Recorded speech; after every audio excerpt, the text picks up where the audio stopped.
America के पूर्व राष्ट्रपति बराक ओबामा के बुक बम ने कांग्रेस में तो खलबली मचा दी है। ऐसी खलबली की करीब 1.5 दशक पहले के उनके ऐसे काले कारनामे की पोल खोल कर रख दी है जिसे अब तक कांग्रेस छिपाती फिर रही थी। ओबामा ने अपनी किताब अ प्रॉमिस्ड लैंड में कांग्रेस की अपने मुस्लिम वोट बैंक से की गई लॉन्ग टर्म प्रॉमिस की बखियां उधेड़ कर रख दी है। कैसे कांग्रेस ने अपने मुस्लिम वोट बैंक के लिए आतंकवाद के साथ समझौता किया, कैसे आतंकवाद को कभी भी इस्लामिक कट्टरवाद से जोड़कर पेश करने की कांग्रेस ने कोशिश ही नहीं की, मुंबई हमले के तमाम सबूतों को सिर्फ और सिर्फ अपने मुस्लिम वोट बैंक के चलते नकार दिया। कांग्रेस के इस पूरे खेल का ओबामा ने अपनी किताब में न सिर्फ पर्दाफाश किया है बल्कि उनके निशाने पर कांग्रेस अध्यक्ष सोनिया गांधी हैं। ओबामा ने अपनी किताब में साफ लिखा है कि कैसे मनमोहन सरकार ने मुस्लिम अपीजमेंट की नीति के चलते मुंबई में हुए सबसे बड़े आतंकवादी हमले तक को नजरअंदाज कर दिया था। 2008 में मुंबई पर हुए अब तक के सबसे बड़े आतंकवादी हमले के लिए जिम्मेदार पाकिस्तान को भारत ने ऐसे क्यों छोड़ दिया? क्यों पाकिस्तान पर हमला नहीं किया गया था? इस सवाल का जवाब अमेरिका के पूर्व राष्ट्रपति बराक ओबामा ने अपनी इस किताब अ प्रॉमिस्ड लैंड में दिया है। 26/11 के इस आतंकवादी हमले ने न सिर्फ पूरे देश को बल्कि दुनिया को हिलाकर रख दिया था।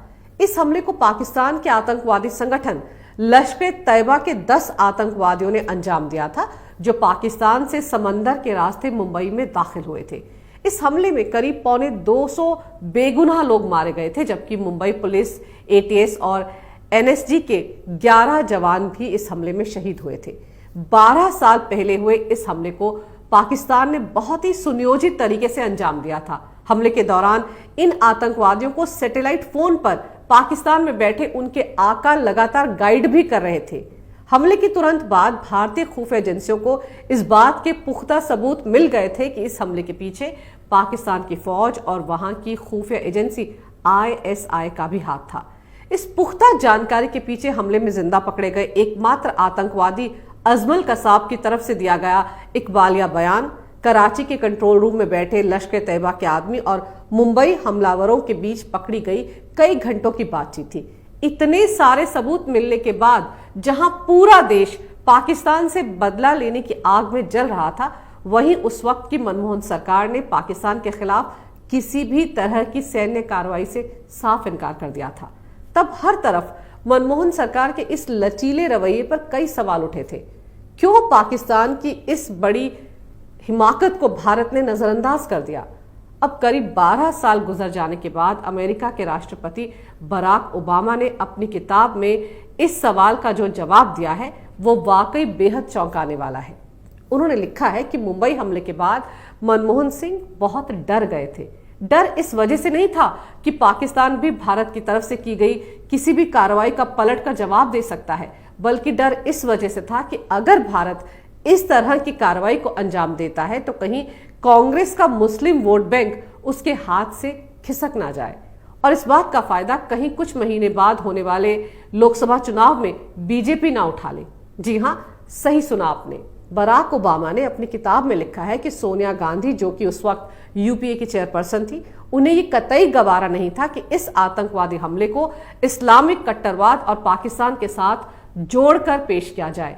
सोनिया गांधी पाकिस्तान पर किसी भी तरह की कार्रवाई करने के पक्ष में नहीं थी। उन्हें डर था कि ऐसा करने से कांग्रेस अपने मुस्लिम वोट बैंक से हाथ धो बैठेगी और इसका सीधा सीधा फायदा बीजेपी को होगा।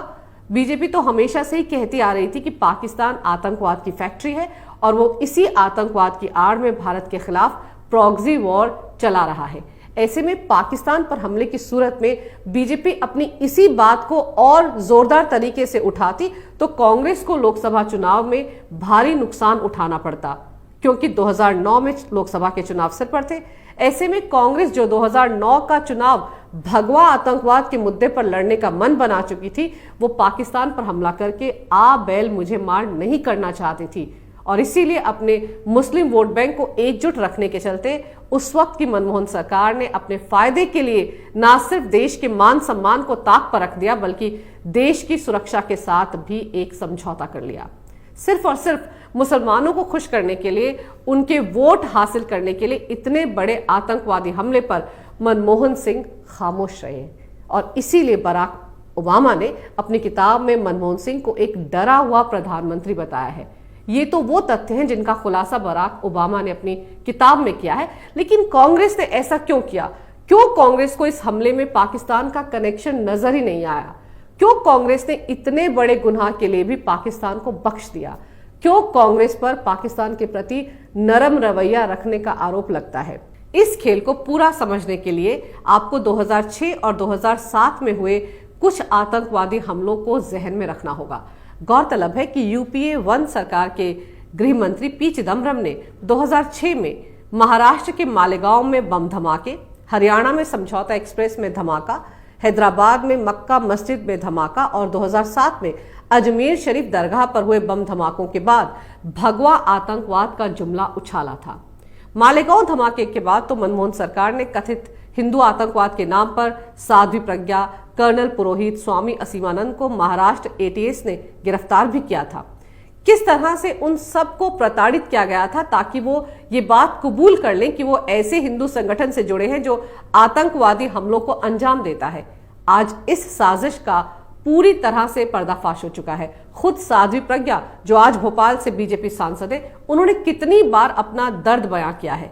जरा सोचिए, इस भगवा आतंकवाद की थ्योरी को सच साबित करने के लिए कांग्रेस की यूपीए सरकार ने उस समय महाराष्ट्र पुलिस और महाराष्ट्र एटीएस, एनआईए समेत कई खुफिया एजेंसियों का किस तरह से बेजा इस्तेमाल किया था। मुंबई पर हमला करने आए सारे पाकिस्तानी आतंकवादियों के हाथ पर कलावा बंधा हुआ था और उनके पहचान पत्र भी हिंदू नाम से बनाए गए थे, जिनमें पता भी बेंगलुरु का लिखा हुआ था। यानी हिंदू आतंकवाद की जो थ्योरी यहाँ कांग्रेस के नेता भारत में ना सिर्फ घड़ रहे थे बल्कि उसे एस्टैब्लिश करने में भी पूरी ताकत लगाए हुए थे, उसी थ्योरी को अमल में लाने के लिए, अपने फायदे के लिए, भुनाने के लिए पाकिस्तान भी लगा हुआ था। पाकिस्तान ने जिन 10 आतंकवादियों को भारत में भेजा था वो सारे के सारे हिंदू पहचान पत्र के साथ, हिंदू नामों के साथ भारत में दाखिल हुए थे। यानी अगर अजमल कसाब जिंदा ना पकड़ा जाता तो शायद पाकिस्तान दुनिया में ये साबित करने में कामयाब हो जाता कि मुंबई हमले को हिंदुस्तान के भगवा आतंकवादियों ने ही अंजाम दिया है।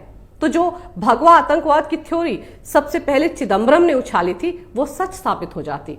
वो तो भला हो शहीद तुकाराम ओमले का, जिन्होंने अपनी जान की बाजी लगाकर कसाब को जिंदा पकड़ लिया था। ऐसे में मुंबई पर आतंकवादी हमले के बाद पाकिस्तान पर हमला करने से तो आतंकवाद के धर्म और मजहब पर खुद ब खुद मोहर लग जाती और यही कांग्रेस नहीं चाहती थी। इसके बाद यूपीए 2 में गृह मंत्री का प्रभार संभालने वाले वरिष्ठ कांग्रेसी नेता सुशील कुमार शिंदे ने भी 2013 में विवादित बयान देकर चिदम्बरम की भगवा आतंकवाद की थ्योरी को फिर चर्चा में ला दिया था। उन्होंने बीजेपी और आरएसएस पर भगवा आतंकवाद फैलाने के लिए आतंकवादी प्रशिक्षण शिविर चलाने का आरोप भी मढ़ दिया था। उन्होंने जयपुर में कांग्रेस के सम्मेलन में कहा था कि जांच के दौरान रिपोर्ट आई है कि बीजेपी और आरएसएस आतंकवाद फैलाने के लिए आतंकवादी प्रशिक्षण शिविर चलाते हैं। गौर करने वाली बात तो यह है कि शिंदे के इस बयान के करीब 1 महीने बाद राहुल गांधी ने यहां तक कहा था कि इस्लामिक आतंकवाद से ज्यादा बड़ी चुनौती हिंदू आतंकवाद है।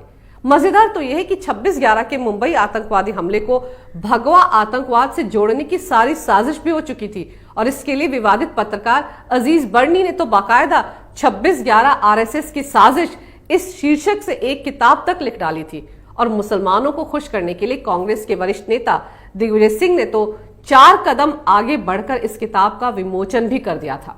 हैरानी की बात यह है कि कांग्रेस की सरकार के वक्त इस तरह की पुस्तकें लिखी गई और उनका विमोचन तक कांग्रेसी नेताओं ने किया, जबकि उस समय अमेरिका तक ये बता रहा था कि मुंबई हमले में शामिल आतंकवादी पाकिस्तान से आए हैं।